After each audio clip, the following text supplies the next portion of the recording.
Ang paksa po natin ngayon ay may pamagat na mamuhay bilang mga tinubos. Ang mga version ng Biblia natin gagamitin ay ang Bagong Biblia at New King James Version, liban na kung babanggitin. Mga kapatid, madalas nating itanong sa ating sarili, bakit kailangan nating mamuhay ng mabuti sa harap ng Panginoon sa araw-araw? Ano ba ang tunay na layunin ng ating pamumuhay bilang mga mananampalataya? Sa bahaging ito ng sulat ni Apostol Pedro, malinaw nating makikita na ang ating pag-uugali, yung ating pananaw, yung ating pagmamahalan ay hindi lamang natin ginagawa dahil yun ay utos na dapat sundin. Okay, inutos nga yun sa atin. Pero mas dapat nating makita ito na yun ang tamang tugon. Yun ang angkop na tugon. Kaya tayo namumuhay ng maayos, sinisikap natin sa ating pag-uugali, pananaw, mga pamamaraan ng ating pamumuhay, mga pagmamahalan. Hindi lamang dahil inutos yan, kundi yun ang angkop na tugon. Inuulit ko. Tugon sa dakilang biyaya at kaligtasang ipinagkaloob sa atin ng Diyos. Sa makatuwid, yung pamumuhay natin bilang mga tinubos, mga natubos na. Kaya tayo namumuhay ng maayos at sinisikap nating na may ayon sa banal na kasulatan, sa kalooban ng Diyos ang ating pamumuhay dahil tinatanaw natin na isang malaking utang na loob. Tumutugon tayo sa pag-ibig ng Diyos. Isang napakalaking pagpapala ang talagang na-realize natin kung kaya't nahihiya tayo na huwag sumunod sa Diyos. Ibig sabihin, resulta yan ng ating pananampalataya. Yung mga, kung may nagagawa man tayong mabuti at dapat lang na meron tayong nagagawa mabuti, yan ay resulta ng ating pananampalataya. Ang ating aralin, mga kapatid, na tatalakayin ay dito sa 1 Pedro 1:13 hanggang 25. At dito na po matatapos yung Kapitulo 1 ng 1 Pedro. Ang ating aralin, mga kapatid, ay ating hatiin sa 5 bahagi ayon sa pagkakasunod-sunod na pagkakasulat ni Apostol Pedro. Number 1, sa verse 13 ay makikita natin doon ang tinatawag na paghahanda ng isip natin. Kaya sabi nito, ihanda ang isip, supili ng sarili, at ilagak ang pag-asa. Ibig sabihin, tatlong bagay yan. Tama ba ako? Ihanda ang isip, supili ng sarili, at ilagak ang pag-asa. Tatlo nga. Tatlong bagay yan, mga kapatid, na hinahanap po sa atin. At sa verse 14 hanggang 17 ay makikita natin na tayo bilang mga tinubos ay dapat mamuhay sa kabanalan dahil ang Diyos ay banal. At sa verses 18 hanggang 21 ay makikita natin na pinapaalala sa atin na alalahanin natin yung halaga, yung napakalaking halaga ng pagkakatubos sa atin. At yung ikaapat, sa verse 22, nandyan yung pag-uutos na mag-ibigan bilang mga nilinis na ng Diyos. At yung huli, mga kapatid, yung mamuhay ayon sa salita na nananatili. So, isa-isayin po natin. Maganda to, mga kapatid, para makita po natin yung dapat na maging pamumuhay po natin bilang mga nagsasabing tayo'y nakalasap na ng kaligtasan sa ating Panginoon Kristo. Handa ang isip, supili ng sarili at ilagak ang pag-asa. Unang-una, ang salita, mga kapatid, ang talata ay nagsimula sa salitang kayat. Kayat, anong ibig sabihin ng kayat sa English? Therefore. Ibig sabihin, ito'y konklusyon, di ba? Konklusyon ito ng mga naunang sinabi na ni Apostol Pedro. Ito'y resulta ng lahat ng mga sinabi ni Pedro sa mga naunang mga talata na napag-aralan din naman natin. Nung nakadalawang lesson tayo, di ba? Doon sa 1 Pedro chapter 1 hanggang verse 12. So, parang sinasabi rito na dahil sa lahat ng sinabi na nung una, di ba? Dahil sa sinabi na ng una, ano ba yung mga sinabi ng una? Papaalala ko lang po sa inyo, yung mga dinaanan po natin. Yung mga nauna nabanggit ni Apostol Pedro para matanim sa ating mga isipan ng kahalagahan nito, no? Nabanggit niya no nakaraan, sa verse 3 pa, nakaraang unang-unang lesson natin, meron tayong buhay na pag-asa. Di ba naalala niyo, meron tayong living hope. At meron tayong mamanahin na nasa langit sa verse 4. Isang kayamanang hindi nasisira. Yan yung mga inisiya ni Pedro, yung mga spiritual na mamanahin natin na bagamat hindi pa natin nahawakan lahat, pero yan ang mga pangako ng Diyos sa atin. Mga walang hanggang bagay na mamanahin natin. At nabanggit din ni Apostol Pedro sa verse 6 hanggang 7 na dumadaan man tayo sa pagsubok, ang layunin nito para patunayan ang ating pananampalataya. Para lalo tayong tumibay sa ating pananampalataya. Pagsubok, di ba? Nadaanan natin yan. At ang kaligtasan natin ay napakahalaga at matagal nang hinihintayan ng marami. Hinintay ng mga propeta, ng mga anghel, nais nilang makita mismo yan, maunawaan. Pero tayo ang pinalad na ang lahat ng mga bagay na isinulat noong una para sa atin yan, na dinatnan ng huling panahon.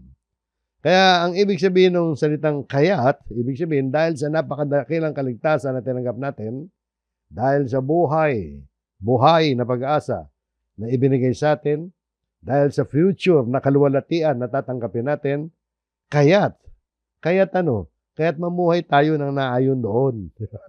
Yung kasi makikita po natin. So yung kaya't ay pagpapaalala yan.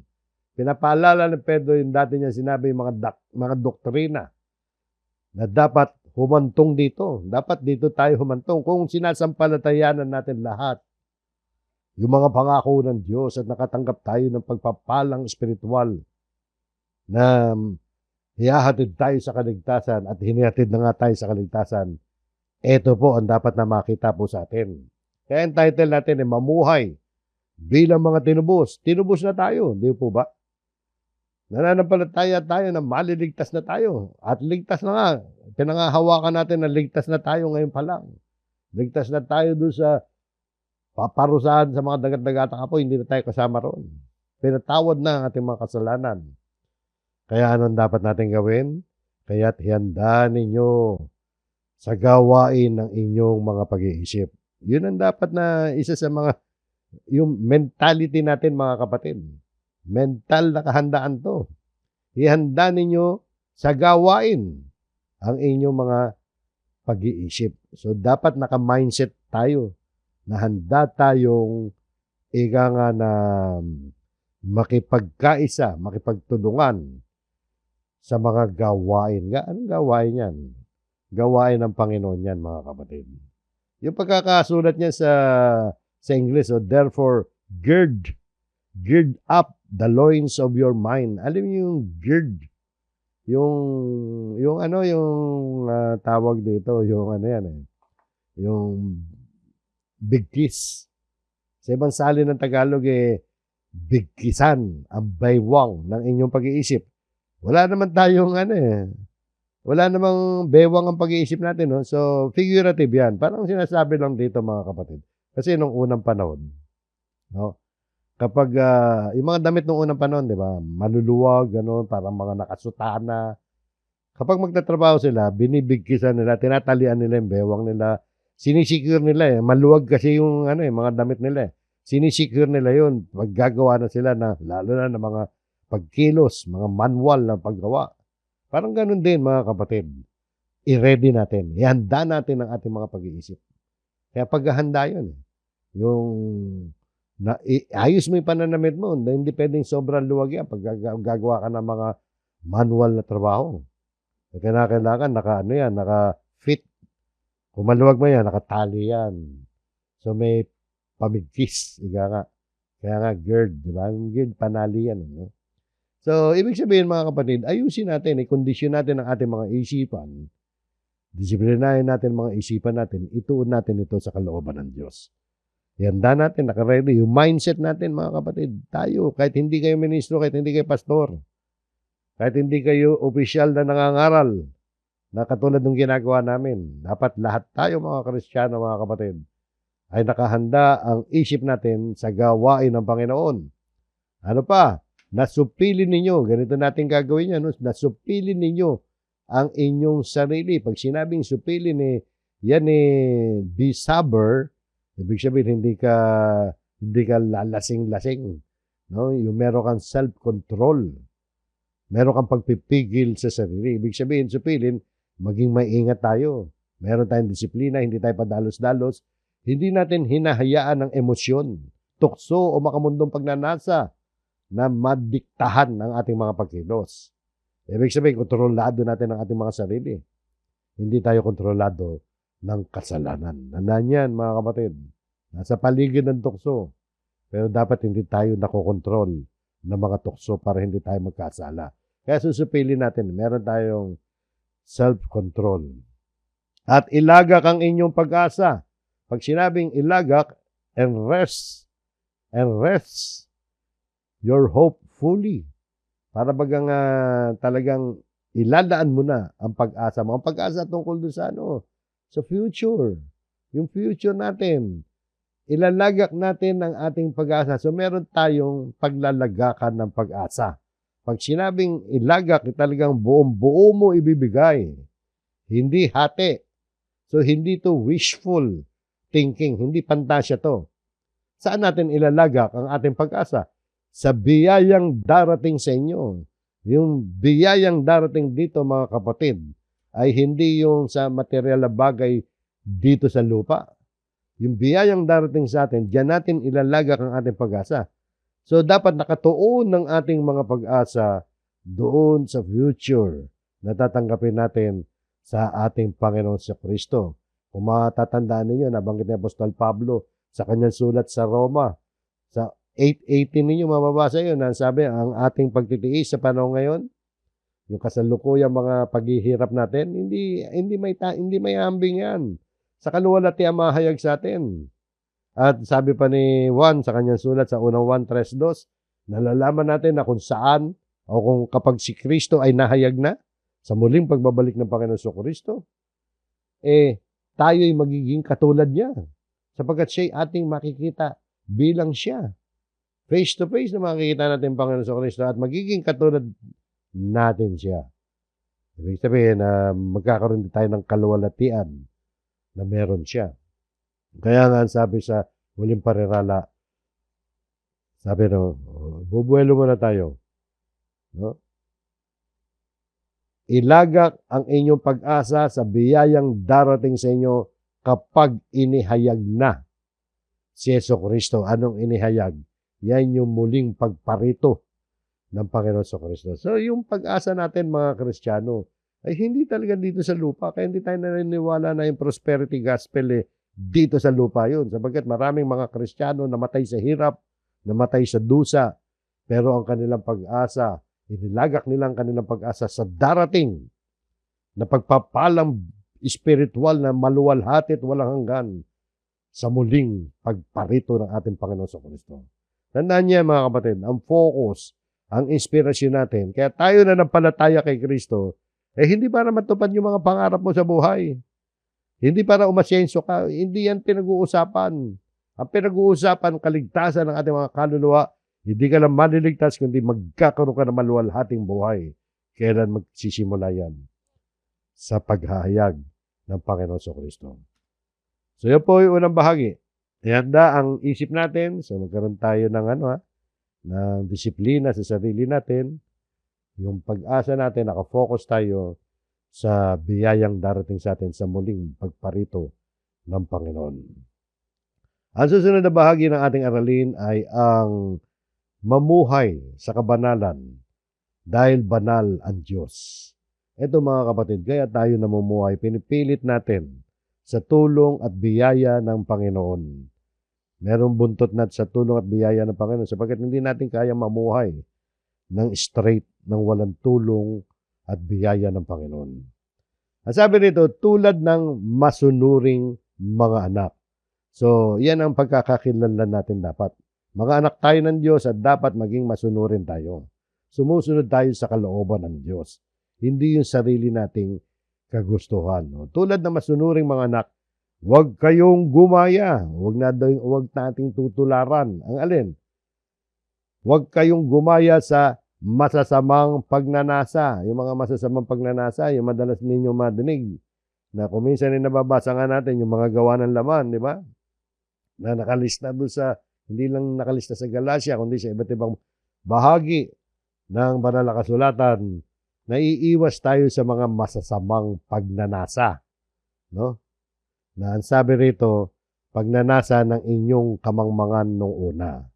Mga mangmang talaga tayo nung una, nung hindi pa tayo nakakakilala ng katotohanan. Ipinapaalala yung dating kalagayan natin bago makilala natin ang Diyos. Bago tayo ay maliwanagan tungkol sa salita ng Diyos. Panahong wala tayong tamang pagkaunawa sa katotohanan. Kaya ang buhay natin ay sunod-sunuran lang sa laman at hindi sa Diyos. Di ba, pag hindi ka mananampalataya, ginagawa mo lang kung ano yung gusto mo. Ginagawa mo lang kung ano nakaliligaya sa puso mo. Yung sinasabi na iba, just follow your heart. Huwag kayo maniniwala nun, just follow your heart. No?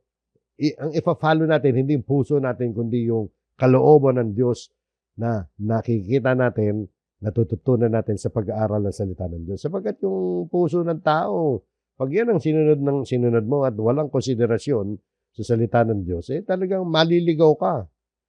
Yan ang katwiran na iba. Sige, kung ano yung nakaliligaya sa iyo, basta hindi ka nakakaperwisyo sa kapwa mo. Maliho yun, mga kapatid. Dapat hindi ka na nakakaperwisyo sa kapwa mo at ginagawa mo pa ang kalooban ng Panginoon. At paano mo malalaman ang kalooban ng Panginoon? Sa pamagitan ng pag-aaral ng kanyang mga salita. O, mga mangmang tayo nung una kasi hindi natin alam ang kalooban ng Diyos. Hindi tayo nag-aaral ng Biblia. Hindi tayo nag-aaral ng salita ng Diyos. Salita ng Diyos yan ang nag-akay sa atin sa tamang pananampalataya. Di ba? So sabi rito, tulad ng mga masunuring mga anak, huwag kayong gumaya sa masasamang pagnanasa ng inyong kamangmangan noong una. Sa halip, ibig sabihin, ibig na ganun, eto dapat natin gawin. Yamang banal ang sa inyo'y tumawag. Banal ang Diyos na tumawag sa atin. Siya ay banal. Napakaraming mga talata sa Biblia na nagpapakita na banal ang Diyos. Pag sinabing banal, hiwalay siya sa kasalanan. Perfecto. Yung pagkakatawag niya ay hindi paanyaya lamang, kundi panawagan sa bagong buhay. Tingnan nyo. Hindi yung invitation ng Diyos, hindi yung nag-invite lang siya. Invitation yan, mga kapatid, sa bagong buhay. Tingnan nyo. Yamang banalan sa inyo tumawag, maging banal naman kayo. Banal ang Diyos. Dapat matularan natin ang Diyos. Maging banal, maging hiwalay tayo sa kasalanan. Hindi naman ibig sabihin hindi tayo nagkakasala. Yung iba akala mga nagyayabang tayo na hindi na tayo nagkakasala. Hindi po tayo nagyayabang na hindi tayo nagkakasala. Nagkakasala pa rin tayo. Kaya iba ang approach natin sa kasalanan ngayon. May kamalayan ka na Niiwasan na natin hanggat maaari. Dapat ang kasalanan ay hindi na naghahari sa buhay natin. Pag naghahari kasi, ang kasalanan, ibig sabihin, siya yung Panginoon natin. Siya yung gustong-gusto natin sundin. Yung kasalanan, kapag ginagawa natin, tuwad-tuwa tayo, naaaliw tayo. Hindi na dapat ganon. Aksidente lang dapat ang kasalanan. Kaya maging banal naman kayo. Saan? Sa lahat ng paraan ng pamumuhay. Ibig sabihin, sa lahat ng anggulo ng buhay natin yan, mga kapatid. No? Pag sinabing sa lahat ng paraan ng pamumuhay, in all your conduct, lahat ng pagkilos natin, hindi lang sa simbahan niya o sa sambahan, o kaya kapag ikaw ay nasa ministry o nasa kongregasyon, kundi sa lahat ng pagkakataon sa ating pananalita. Sa araw-araw yan. Mga pag-iisip natin, kung paano tumatakbo ang isip natin, dapat nakaayon yan sa kalooban ng Diyos. Yung pakikitungo natin sa kapwa natin, trabaho, pribadong buhay, sa loob ng pamilya, napakarami. Dahil sa lahat ng paraan ng pamumuhay. Kaya dito mga kapatid, nakita po natin sa talatang yan, dahil ang Diyos na tumawag sa atin ay banal, dapat makita ang kabanalan sa buong buhay natin. Kaya susuriin natin ang ating sarili. Diba? May bahagi ba ng buhay ko na hindi ko isinusuko sa kabanalan? Meron pa ba akong inaalagaang kasalanan ngayon? Kasalanan talagang na-enjoy natin. Pero kasalanan. Mag-ingat po tayo mga kapatid. Tandaan natin, ang kabanalan ay hinahanap sa atin sa lahat ng paraan ng ating pamumuhay. Ito pa sabi sa verse 16. Sapagkat nasusulat, kayo'y maging banal, sapagkat ako'y banal. Ibig sabihin, talaga idinidiin pa ni Pedro na yung kanyang inaaral ngayon, matagal na nakasulat yan. Kasi nasusulat. Saan nakasulat yan? Sa Old Testament, napakarami yung makikita niya. Sa Levitico, maraming paulit-ulit na sinabi dyan. Sa Levitico, chapter 11, verse 44. Hindi natin papakita. Pare-pare lang mahalos na nakasulat. Tungkol yun doon sa magpakabanal kayo, sabi ng Panginoon Diyos. At kayo'y magpakabanal sapagkat ako'y banal. Yun, ganun ang diwa. Kayo'y maging banal. Utos ng Diyos yan, diretso. Mula pa ng panahon ng Israel. Bakit sila inutusan na maging banal? Sapagkat ako'y banal. Yun lang ang dahilan, mga kapatid. Huwag na kayong maghanap na ibang dahilan. Iyan ang dahilan. Dahil banal ang Diyos. Dapat manamnam natin yan. Kaya pala inutusan tayo ng Diyos na magpakabanal. Dahil siya mismo ay banal. Nais ng Diyos na maging kamukha tayo ng kanyang kabanalan. At pa sabi 17, kung inyong tinatawagan bilang ama ang humahatol na walang pagtatangi ayon sa gawa ng bawat isa. Di ba ganyan ang paniniwala natin? Kung kinikilala natin ang Diyos bilang Ama, tandaan rin natin na siya ay banal na hukom na tumitingin sa ating pamumuhay na walang kinikilingan. Ganun ang karakter ng Diyos. Isa sa mga karakter ng Diyos yan. Humahatol ang Diyos na walang pagtatangi o walang pagtatangi, na walang diskriminasyon ayon sa gawa ng bawat isa. Hatulan tayo ng Diyos eh. Kung tumatawag daw tayo sa amang Diyos na ganon, at kinikilala natin siya na siya ang huhukom sa atin, mamuhay kayo na may takot sa panahon ng inyong pangingibang bayan. Yung salitang pangingibang bayan dyan, mga kapatid, yung mga Kristiyano kasi, figuratively, spiritually, ay itinuturing na tayo'y mga nangingibang bayan lamang dito sa ibabaw ng lupa. Ibig sabihin, hindi tayo permanente rito. Naglalakbay lamang tayo rito. Dapat tandaan niya, mga kapatid, hindi ka permanente sa mundong ito. Tayo naglalakbay, tumatawid lamang tayo. Yun ang ibig sabihin niya, no? Yung pangibang bayan. O habang ginagawa natin yan, habang tayo nabubuhay dito sa lupa, mamuhay kayo na may takot. So dapat mamuhay tayo na may takot, mga kapatid. Habang tayo nabubuhay sa mundong ito na parang mga dayuhan, dapat tayo mamuhay na may banal. Banal na takot yan. At paggalang sa Diyos. Yung takot dyan, mga kapatid, banal na takot. Hindi yung natatakot ka lang dahil baka banatang ka ng kidlat. Hindi ganun. O kaya natatakot ka na para bagang hinahabol ka ng kung sino man na may tabak. Hindi ganun. Malalim na respeto yan sa Diyos. Paggalang, may banal na takot, di ba? Mamuhay tayo na may takot. Sa practical side niyan, mga kapatid, pag gagawa tayo ng kasalanan, na tayo nagkakamali. Pero pag gagawa ka ng kasalanan, isipin mo, saan ka magtago? Saan ka magtago, nakikita ka ng Diyos. Habang ginagawa mo ang kasalanan, na-enjoy mo yung kasalanan, nakatingin sa iyo ang Diyos. Mahiya naman tayo. Na tayo nagkakamali kaya humihingi tayo palagi ng tawad. Pero siyempre, ayaw natin yung paulit-ulit natin gagawin yun. Di ba? Sapagkat dapat magkaroon tayo ng banal na takot sa Panginoon. Kayo nakakaalam yan eh. Tayo nakakaalam. Ako nakakaalam sa buhay ko. Ano ba yan? Ano ba yung mga pinaggagawa ko sa buhay ko na nakakahiya naman sa Diyos? So, parang ganun lang yan, mga kapatid. Mga guide na tanong ko lang yan. So, mamuhay sa kabanalan dahil banal ng Diyos. Yung ikatlo, mga kapatid, alalahanin ang halaga ng pagkatubos. Ito, mahalaga to, mga kapatid. Kung talagang ito yung ma-realize natin ng malaliman, talagang mababaon sa atin ang kahihiyan at ang pagmamahal ng Panginoon ay madarama po natin. Tingnan nga ninyo, madalas nating mabanggit din itong talatang ito. Sapagkat yung mga katotohanan na tinuturo rito, mga kamangha-mangha. Tingnan nyo. Nalalaman ninyong kayo'y tinubos mula sa inyong walang kabuluhang paraan ng pamumuhay na minana ninyo sa inyong mga ninuno, hindi na mga bagay na nasisira tulad ng pilak o ginto. So, tinubos tayo. Tinubos daw tayo ng Panginoong Kristo yan, di ba? Tinubos tayo ng Diyos sa pamamagitan ng Panginoon Kristo. Saan tayo tinubos? Mula sa inyong walang kabuluhang paraan ng pamumuhay. So, inalis na tayo ng Diyos dyan eh. Sa mga walang kabuluhang pamumuhay, paraan ng pamumuhay. Naminana natin sa ating mga ninuno, yung mga namana natin from generation to generation. Kaya mga kapatid, hindi lahat sa kultura natin, tatanggapin nating mananatili tayo. Pag may mali tayong kultura na itinutulak tayo sa maling paniniwala sa Diyos, aalisin natin yan. Hindi pwedeng mamuhay tayo sa kultura ng kasalanan. Maraming bagay, mga kapatid, sa buhay natin. Kahit matagal mo nang ginagawa yan, ginagawa pa ng mga ninuno mo yan. Pag maling kultura yan, masamang paraan na pamumuhay yan, wala na tayo dapat dyan. Tinubos na daw tayo, sabi dyan eh. Paano tayo tinubos? Hindi na mga bagay na nasisira. Kundi hindi katulad ng ginto o ng pilak. Hindi ganyan, hindi ng material na bagay. Kundi ng mahalagang dugo ni Kristo. Gaya ng sa korderong walang kapintasan at walang dungis. Alam niyo bakit may salitang gaya ng sa korderong walang kapintasan? Ito may alusyon, mga kapatid, sa procedure na ipinagawa ng Diyos sa Old Testament hanggang New Testament.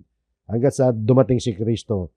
Na kapag magkakasala sila, kinakailangan maghandog sila ng isang korderong batang tupa na walang kapintasan, walang sakit, walang kapansanan.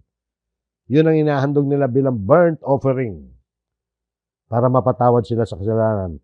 Pero tapos na yun. Sapagkat yun ay larawan lamang ng ginawa ni Kristo na siyang kordero ng Diyos na nag-aalis ng mga kasalanan. Kaya ganun ang deklarasyon sa kanya, sa Biblia.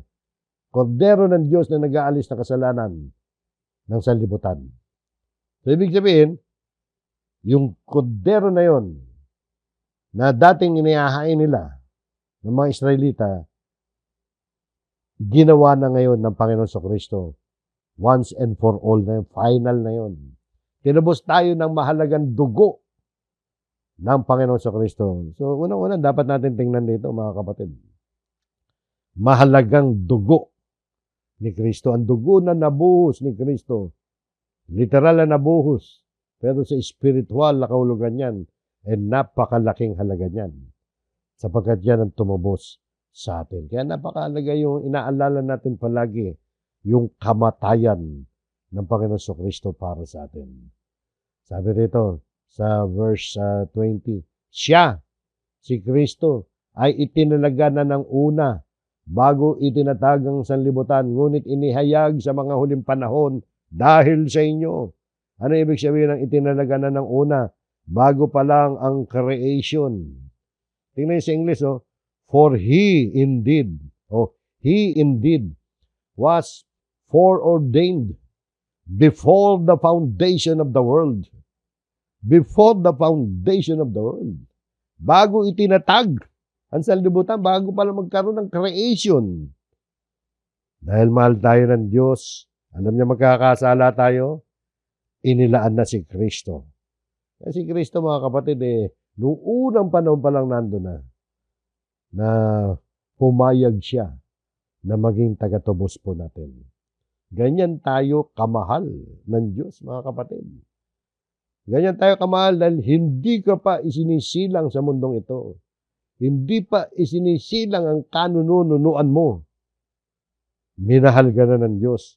Naglaan na siya ng pantubos mo. At yan ang ating Panginoon sa Kristo. Yan po, mga kapatid. No? Ito pa sa verse 21. Sa pamamagitan niya, ibig sabihin, sa pamamagitan ni Hesus Kristo, ay nanampalataya kayo sa Diyos. Yung pala yun, mga kapatid. Kung di dahil kay Kristo, hindi tayo magkakaroon ng tamang pananampalataya. Nanampalataya kayo sa Diyos na bumuhay sa Kanya mula sa mga patay. At sa Kanya'y nagbigay ng kaluwalhatian. Sino po ang bumuhay sa Kanya mula sa mga patay? Ang Amang Diyos. Sino nagbigay ng kaluwalhatian sa Panginoon sa Kristo? Ang Amang Diyos din. Kaya't ang inyong pananampalataya at pag-asa ay nakatuon sa Diyos. Yayamang ang Panginoon sa Kristo. Sa pamamagitan niya ay nagkaroon tayo ng pananampalataya sa Diyos. Dapat ang ating pag-asa, mga kapatid, nakasentro, nakatuon sa Panginoon Diyos. Napakagandang talata ng tuturo sa atin ng katotohanan na hindi tayo dapat maging materialistic sa buhay na ito. Sapagkat ang ating pag-asa ang nagbibigay sa atin ng kalakasan, ng kalooban at ng pananampalataya at ng inspirasyon ay ang Diyos. Hindi yung mga bagay na nangyayari sa mundo ito. So, kita nyo, no? Yan yung pag-aalaala sa halaga ng pagkakatubos sa atin. At yung ikapat na bahagi, mag-ibigan bilang mga nilinis. Ito hindi dapat nawawala to sa ating mga mananampalataya. Dahil sabi, tingnan niyo yung pagkaka-arrange ng talata. Ngayong nilinis na ninyo ang inyong mga kaluluwa sa pamamagitan ng inyong pagsunod sa katotohanan. Pansinin ninyo mabuti yan, mga kapatid. Hinighlight natin yan para maunawa natin ang halaga ng salita ng Diyos. So kung titingnan natin, ngayon nilinis na ninyo ang inyong mga kaluluwa. So pinakikita nito na yung mga mananampalataya, malinis na mula sa kasalanan. No? Hindi dahil sa sarili nating mga gawa, no? Kundi tayo'y naging malinis dahil nanampalataya tayo. Paano nangyari yun? Sa pamamagitan ng inyong pagsunod sa katotohanan. Ano ba yung katotohanan? Ebanghelyo, salita ng Diyos, katotohanan, di ba? Ibig sabihin, hindi lang natin narinig ang katotohanan, tinanggap din natin ang katotohanan, ang salita ng Diyos. Yung tunay na paglilinis ng buhay, resulta yan, mga kapatid, ng pagsunod sa Ebanghelyo. Isang panloob na pagbabago na gawa ng Diyos sa mga sumasampalataya. Nakita niyo, no? Hindi mo kayang magbagong buhay. Sasabihin mo, magbabagong buhay na ako. Pero, hindi mo kilala si Kristo. Wala kang paniniwala sa salita ng Diyos. Napakahirap magbagong buhay. Siguro physically magbabago ka pero panandalian lang yun. Manghihina at manghihina ka ulit. Gusto nyo magbagong buhay at dapat lang tayo mga Kristiyano, dapat nagbabagong buhay tayo. At nagagawa natin yan dahil sumusunod tayo sa katotohanan. Ibig sabihin, sumusunod tayo sa salita ng Diyos. Kaya napakahalaga mga kapatid na nag-aaral tayo palagi ng salita ng Diyos. Yan ang bagay na kung saan tayo nagkaisa, hindi naman tayo magkakamag-anak eh. Pero nagkaroon tayo ng isang paniniwala kay Kristo dahil sa salita ng Diyos. In the first place, kaya tayo nanampalataya. Dahil nakapakinig tayo ng salita ni Kristo. So napakahalaga, di ba? Ngayon, nilinis na ninyo ang inyong mga kaluluwa sa pamamagitan ng inyong pagsunod sa katotohanan. Nakarating na tayo dyan. Kaya't kayo'y may tunay na pag-ibig sa isa't isa. Kaya pala tayo may pag-ibig sa isa't isa eh. Dahil sumusunod tayo sa katotohanan, sa salita ng Diyos. Mag-ibigan kayo sa isa't isa ng buong alab mula sa dalisay na puso. Nakita nyo, no? Din dito yung kaalagaan ng pag-ibig at kung paano tayo mag-iibigan sa isa't isa. Dapat buong alab, hindi tatamlay-tamlay ang pag-ibig natin sa isa't isa bilang magkakapatid sa pananampalataya. Kaya tayo, nakasunod na tayo sa salita ng Diyos, inaasahan sa atin, kaya't kayo'y may tunay na pag-ibig. Kaya pala tayo nagkaroon ng tunay na pag-ibig. Kaya ang tunay na pag-ibig, mga kapatid, hindi po pwedeng I love you lang na hindi ka naman nag-aaral ng salita ng Diyos. Tingnan nyo kung saan bumagsak yung iba. Saan nauwi yung iba. Dahil mahal daw, mahal, love. Dapat yung love natin, mga kapatid, nakatatag, nakatayo, sa katotohanan. Nakita nyo yung pagkakasulat sa talata? Ngayon nilinis na ninyo ang inyong mga kaluluwa sa pamamagitan ng inyong pagsunod sa katotohanan, kaya't kayo'y may tunay na pag-ibig. Okay? Yung tunay na pag-ibig, resulta yan ng pagsunod sa katotohanan. At kung may pag-ibig tayo, pag-alabin pa natin, ibig sabihin talagang pagningasin natin, hindi yung malamig, masigla na pag-ibig. So yun po mga kapatid, yan po ang ating pang-apat, mag-ibigan bilang mga nililinis. So yan yung mamuhay tayo bilang mga tinubos. Dapat nasa atin yan mga kapatid, sikapin po natin yan. At sa uli mga kapatid at huling mga talata rin, mamuhay ayon sa salita na nananatili. Ito mga kapatid, napakaganda mga talata to. Kasi dito makikita natin, ipinanganak na kayo muli sa pamamagitan ng buhay at nananatiling salita ng Diyos. Tungkol ito sa pagiging born again. Ang born again, mga kapatid, ay hindi po sekta yan. Hindi organisasyon yan na aaniban mo. Ang born again, pagiging born again, yan ang kalagayan natin. Spiritual na kalagayan natin sa harap ng Diyos. Tingnan nyo, paano ba nangyari na tayo naging born again? At gaano kahalaga ba yung pagiging born again? Ipinanganak na kayong muli, having been born again. O yan ang born again. Paano? Hindi ng binhing nasisira. Yung binhing nasisira, yan yung resulta ng ano yun. Na, di ba figuratively, galing tayo sa binhi na itinanim sa sinapupunan ng nanay natin. No, di ba? Di ba ganun yon mga kapatid? Binhing na, hindi tayo naging born again mula roon, kundi nang walang kasiraan. Sa pamamagitan ng buhay at nananatiling salita ng Diyos. Paano nagiging born again ng tao sa harap ng Diyos? Hindi yung sa laman, hindi yung isisilang ka muling literal. Kundi ipinanganak tayo muli sa, di ba? Sa pamamagitan ng buhay at nananatiling salita ng Diyos. Mahalaga ba yun, mga kapatid? Yung born again? Ito sabi ng Panginoon Kristo nung siya nangangaral pa sa lupa. Sumagot sa kanya si Jesus, katotohanang sinasabi ko sa inyo, malibang ang isang tao'y ipanganak na muli ay hindi niya makikita ang kaharian ng Diyos. Hindi niya makikita ang kaharian ng Diyos. Pag hindi ka na born again, hindi ka maliligtas sa madaling salita, di ba? Hindi, cannot see the kingdom of God. Pero hindi po sektang aaniban yan. Kalagayan o yan. No? Sa buong bagong tipan, paano ba maliligtas ang tao? Paano maliligtas ang tao? Sa pamamagitan ng pananampalataya kay Kristo. Kahit anong gawin mo, pag wala kang pananampalataya, hindi ka maliligtas. Tingnan nyo. Ito yung tanong kila Apostol Pablo nung sila'y nangangaral. Nang sila'y mailabas na, at sinabi nung bantay bilangguan, sinabi kila Pablo at kay Silas to, mga Ginoo, anong kailangan kong gawin upang maligtas? Tinatanong niya si Pablo at saka si Silas, ano bang dapat niyang gawin para maligtas? Anong kaligtasan to? Hindi doon sa aksidente. Alam nung nagtatanong kung ano ang kaligtasan kanyang itinatanong.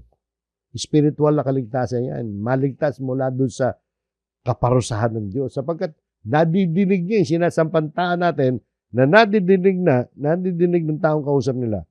Yung pangangaral nila Apostol Pedro, nila Pablo at ni Silas, kung paano maliligtas. Nangangaral kasi si Pablo at Silas, diyan sa Pilipos sila nakulong diyan. At nangangaral sila, nakulong nga sila dahil sa pangangaral. Pero nagtanong sa kanila yung bantay, yung gwardiya, paano ba siya maliligtas? O anong sagot natin mga kapatid? Ano sabi na iba? Maliligtas daw kapag umanib ka sa ganong organisasyon? Hindi po. Maliligtas ka pag umanib ka sa iglesia? Hindi po. Wala tayong mababasa sa Biblia na ang iglesia ay inaaniban para maligtas. Ang nababasa natin sa Biblia, yung mga mananampalatayang ligtas nga talaga ay nasa loob ng iglesia. Pero never na ikaw ipapasok sa iglesia para maligtas. Kasi automatic, mga kapatid, sa Biblia, kapag ikaw ay nanampalataya kay Kristo, pasok ka sa church ng ating Panginoon sa Kristo. Pero makikita nyo, tingnan nyo, maaaring tumutol kayo, pero tingnan nyo. Salvation ang pinag-uusapan dito. Di ba? Sabi rito, sirs, what must I do to be saved? Paano ako maliligtas? Anong sagot ni Pablo? Umanib? Hindi. Sabi, at kanilang sinabi, manampalataya ka sa Panginoong Jesus at maliligtas ka. Ikaw at ang iyong sambahayan. Paano daw maliligtas ang tao? Pag-anib ba? Hindi. Manampalataya ka sa Panginoong Jesus at maliligtas ka. At kung babasahin pa natin ang dire-diretso, hindi naman natapos dyan sila Pablo. Umuwi sila doon sa bahay ng gwardiya. Si Pablo at si Silas nangaral ng salita ng Panginoon doon sa sambahayan nung gwardyang ito. At sila'y nanampalataya at binautismo ng mga nanampalataya. So, hindi lang yung manampalataya. Paano ka mananampalataya? Kaya sila Pablo, pinangaralan nila ng salita ng Panginoon. Hindi lang natin basahin nyo na lang yung 32 dyan, kung may Biblia kayo. Yung kasunod niya, kung ano nangyari dyan. Yung sinabi ko, yun yung nangyari. Nangaral, nakinig ng aral, nanampalataya at nabautismohan. Kasi mahalaga ang pangangaral para magkaroon ng pananampalatayang makapagliligtas sa atin. Sabi nga, di ba, palagi natin inuulit to. Sa Roma, sabi rito, kaya ang pananampalataya ay nanggagaling sa pakikinig at ang pakikinig ay sa pamamagitan ng salita ni Kristo. Saan daw nanggagaling ang pananampalataya? Yung faith. So then, faith comes by hearing. So, kailangan may mapakinggan ka. Anong i-hear mo? Ano yung pakikinggan mo? No? And hearing by the word of God. Salita ng Diyos ang dapat mong pakinggan para tubuan ka ng tamang pananampalataya. No? Kaya ito mga kapatid, no? Ito, balikan natin sa unang Pedro. Ipinanganak na kayong muli. Hindi ng binhing nasisira, kundi na walang kasiraan sa pamamagitan ng buhay at nananatiling salita ng Diyos. Napakahalaga ng salita ng Diyos. Gaano kahalaga ang salita ng Diyos? Gaano katibay yan, mga kapatid? Unang-una, dahil sa salita ng Diyos, nagkaroon tayo ng pananampalatayang tunay at tayo na ipanganak na muli. Ganito katibay ang salita ng Diyos sa sumunod na talata. Sapagat ang lahat ng laman ay gaya ng damo at ang lahat ng kaluwalhatian nito ay gaya ng bulaklak ng damo. Ang damo ay natutuyo at ang bulaklak ay nalalanta. So mga kapatid, ang talatang ito ay nagtuturo sa atin na ang buhay ng tao at lahat ng kanyang kaluwalhatian pansamantala lamang. Sabi niya, ang lahat ng laman, tumutukoy yan sa tao. Fresh. Gaya lang ng damo yan. At ang lahat ng kanyang kaluwalhatian, yan yung itinulad naman sa bulaklak ng damo. Parang silang naglalaho. Parang natutunaw lang. Ang damoy natutuyo at ang bulaklak ay nalalanta. So tulad ng damo at bulaklak, mabilis matuyo at malanta, di ba?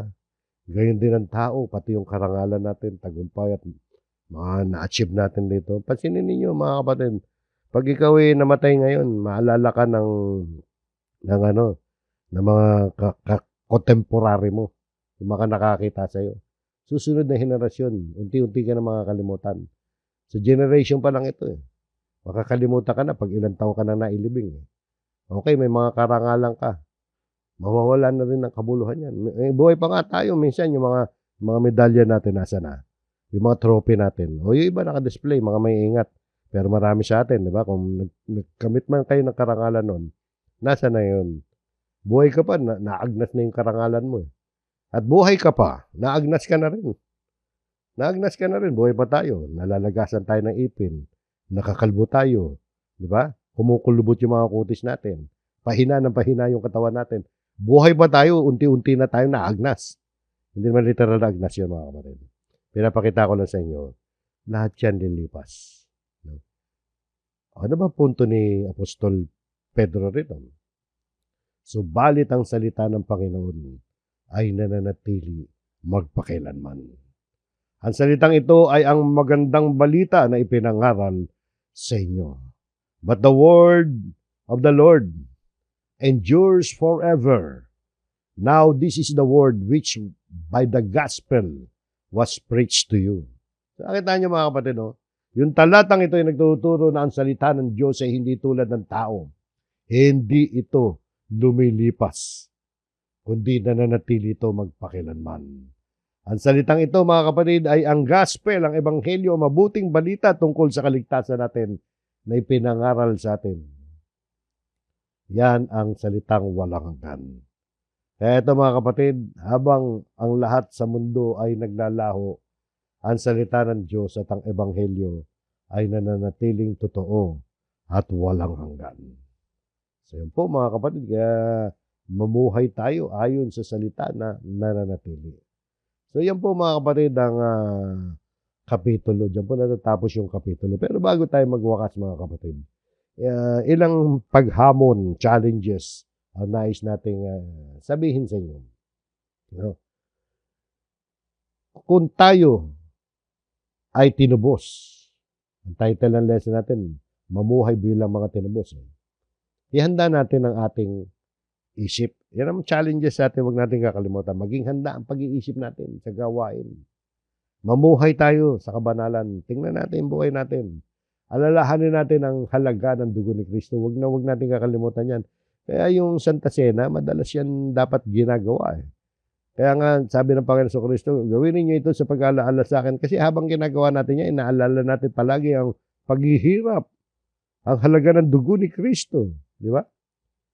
Tapos, bilang mga Kristiyano, hindi po pwedeng hindi tayo nag-iibigan sa isa't isa. Dapat mag-ibigan tayo ng tapat at dapat namumuhay tayo ng ayon sa salita ng Diyos. Kaya mga kapatid, hindi sapat na sasabihin lamang natin na naligtas tayo, tinubos tayo. Ang tanong, nakikita ba sa buhay natin na tinubos nga ba talaga tayo? Eh kung lalasing-lasing ka rin hanggang ngayon, no, tigil mo na yan. Sapagat mukhang hindi ka naman tinubos eh. Kung hanggang ngayon palamura ka, matuwa't magalit, nagmumura ka. At kung magalit ka, wala kang kontrol sa sarili mo. Di ba? Tigil mo na yan sapagkat tinubos ka na kamo. Nakita nyo, marami tayong po pwedeng sabihin. Lahat ng gumagawa ng namumuhay ng ayon sa laman. Aba, hanggang ngayon, nakikipid ka. May kalaguyo ka. O, nakita nyo mga kapatid, no? Hindi ganyan ang mga tinubos. Ang mga tinubos, yung talagang namumuhay ayon sa salita ng Diyos. Lahat tayo may diferensya. Hindi ko sinasabing perfecto ako. Kayo man. Lahat tayo nagkakamali, pero huwag tayo mamuhay na ang kasalanan ay nag-ahari sa atin. Kaya't mamuhay tayo mga kapatid, hindi bilang mga bisita lamang sa pananampalataya. Yung bisita ka lang, palagi ka na lang inaalagaan, mananatili ka bang baby Christian forever? Hindi po pwede. Kailangan mamuhay tayo bilang mga tinubos ng ating Panginoon Kristo. Hanggang dyan mga kapatid, maraming salamat sa inyo. Pagpalain kayo ng Panginoon. Tayo po'y muling manalangin.